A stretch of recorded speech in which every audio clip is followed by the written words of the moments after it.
Assalamualaikum warahmatullahi wabarakatuh. Perkenalkan, saya Erika Auliana Masari dengan NIM 2101141414246 kelas 4F Pendidikan Guru Sekolah Dasar. Di sini saya akan membahas hal-hal yang berhubungan dengan presentasi. Apa saja? Mari kita bahas. Persiapan apa yang harus dilakukan sebelum presentasi? Penting sekali untuk mempersiapkan keperluan presentasi agar menjadi presentasi yang memukau. Hal-hal kecil dalam kebutuhan presentasi akan membantu keberhasilan hasil yang ingin dicapai. Selain mampu berkomunikasi dengan baik, presentasi harus dapat mendapatkan dukungan dari alat atau perlengkapan presentasi. Nah, apa saja yang perlu disiapkan untuk memulai presentasi? Langsung saja kita bahas satu persatu. Let's go. Yang pertama, kuasai bahan yang akan dipresentasikan. Sebenarnya ada tujuan dari menguasai bahan yang akan dipresentasikan, yaitu agar pesan yang disampaikan mudah dipahami oleh audiens.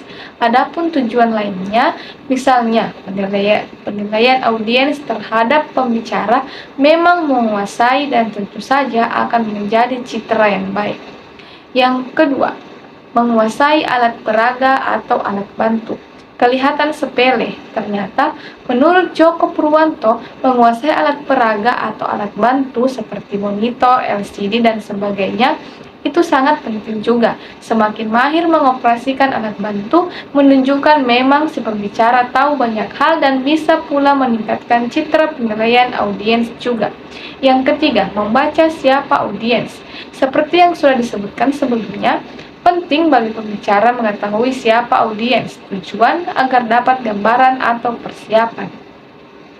Sekiranya mengetahui siapa audiens dan siapa lawan pembicara kita membantu kita dalam menyesuaikan diri dan mencairkan suasana.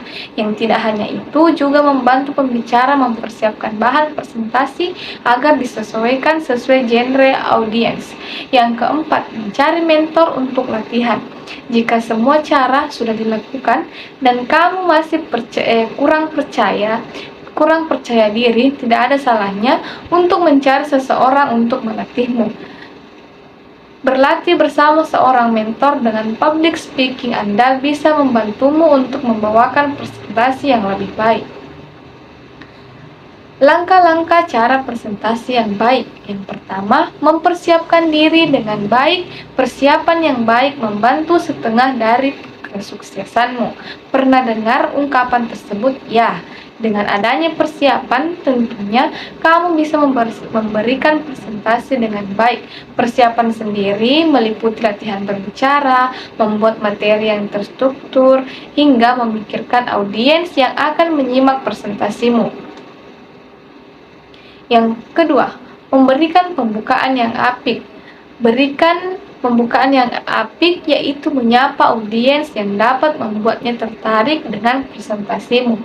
Yang ketiga, perhatikan desain slide materi. Tips berikutnya, jika kamu ingin memberikan presentasi yang baik, adalah dengan membuat desain slide yang menarik. Mengapa demikian? Sebab melansir dari Ethos 3, desain slide yang baik bisa membuat audiens lebih memperhatikan dan mengerti apa yang coba kamu sampaikan. Selain itu, jika tampilan slide-mu menarik, sedikit kesalahan pada penjelasan presentasimu bisa luput dari perhatian audiens. Nah, kira-kira seperti apa bentuk desain slide yang bisa menarik perhatian atau minat audiens? Sederhana saja, hindari warna-warna yang terlalu terang, hindari penjelasan di slide yang berlebihan, serta beri warna yang kontras antara warna background dan warna tulisan. Yang keempat, tetap percaya diri dalam presentasi. Ingat bahwa yang kamu lakukan adalah untuk menyampaikan pesan, bukan hanya membacakan atau berusaha mengingat apa yang kamu sampaikan. Tanpa perasaan yang ceria atau rasa percaya diri yang baik, presentasimu akan terlihat datar dan tidak menarik di mata audiens. Ingat, untuk membuat materi yang kamu bawakan itu menyenangkan, Jika kamu secara tidak langsung menyampaikan bahwa materimu tidak menarik, audiens akan merasakan hal yang serupa. Yang kelima, melibatkan audiens. Mengutip CBS International Business School, cara lain dalam memberi presentasi yang baik adalah dengan melibatkan audiens. Untuk melakukannya, kamu perlu atau bisa mencoba materi pertanyaan yang mudah dijawab audiens atau berinteraksi langsung dengan mereka. Ketika kamu ingin memberi contoh sebagai upaya melibatkan audiens, pastikan contoh tersebut relevan dengan kehidupan mereka. Tidak hanya itu, pastikan juga untuk menggunakan bahasa yang umum digunakan oleh target audiens. Jangan gunakan bahasa yang sulit dimengerti oleh mereka. Yang keenam, tarik napas dan buat dirimu rileks. Merasa gugup ketika akan memberi presentasi adalah hal wajar. Namun, jangan biarkan hal tersebut memengaruhimu jika ingin menyampaikan presentasi yang baik dan efektif. Terima rasa gugup tersebut dan ubah jadi rasa antusias. Dengan begitu, kamu akan memiliki mindset yang positif yang akan menyampaikan presentasi. Tidak hanya itu, cobalah untuk menarik napas panjang beberapa kali supaya kamu lebih rileks dan mengurangi rasa gugup. Hal-hal yang harus dihindari saat presentasi. Yang pertama, tidak melakukan persiapan yang matang. Seringkali terlalu percaya diri untuk membawakan materi membuat kita tidak melakukan persiapan secara matang. Mungkin saja ada dari kita yang tidak melakukan latihan atau tidak membawa catatan saat presentasi, sehingga akhirnya mendadak lupa saat melakukan presentasi. Hal ini adalah salah besar dan harus dihindari. Untuk menguasai materi presentasi juga akan meningkatkan rasa percaya diri. Dengan begitu, kamu tidak akan terlalu gugup dan tampil lebih rileks.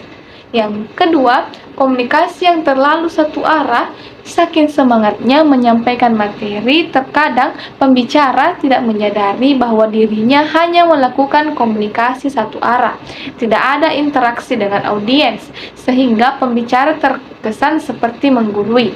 Yang ketiga, terlalu bertele-tele dalam presentasi.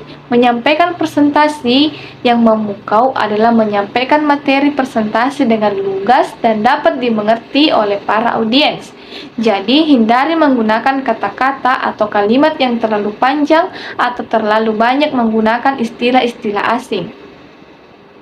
Yang keempat, berbicara dengan berbisik. Secara tidak sadar, seringkali kita berbicara kurang keras, bahkan condong berbisik walaupun sudah menggunakan mikrofon. Hal tersebut bisa mengganggu jalannya presentasi, karena audiens tidak mendengar dengan baik materi apa yang kamu sampaikan. Selalu ingat bahwa kamu akan menyampaikan materi kepada banyak orang yang pastinya memerlukan suara yang jelas dan mudah dicerna. Yang kelima, tidak membiasakan diri dengan lokasi dan peralatan presentasi. Kesalahan lain yang seringkali terjadi saat presentasi adalah tidak memastikan peralatan yang digunakan berfungsi dengan baik. Hal ini juga termasuk membiasakan diri dengan suasana di lokasi. Jika kamu memiliki waktu 30 menit untuk mempersiapkan presentasi dan ternyata proyektor tidak bisa terhubung dengan laptop, kamu akan cenderung panik dan saat presentasi tidak akan lancar. Saat kamu panik, alat tidak berfungsi dan segala sesuatu tidak terkontrol dengan baik, maka ini bisa berdampak pada audiens. Maka cenderung akan kehilangan fokus dan ketertarikan pada presentasi. Nah, itu tadi adalah hal-hal yang harus diperhatikan yang berhubungan dengan presentasi. Semoga yang saya paparkan tadi dapat menjadi pelajaran yang membumi, bukan omong kosong yang melangit. Saya pamit undur diri. Assalamualaikum warahmatullahi wabarakatuh.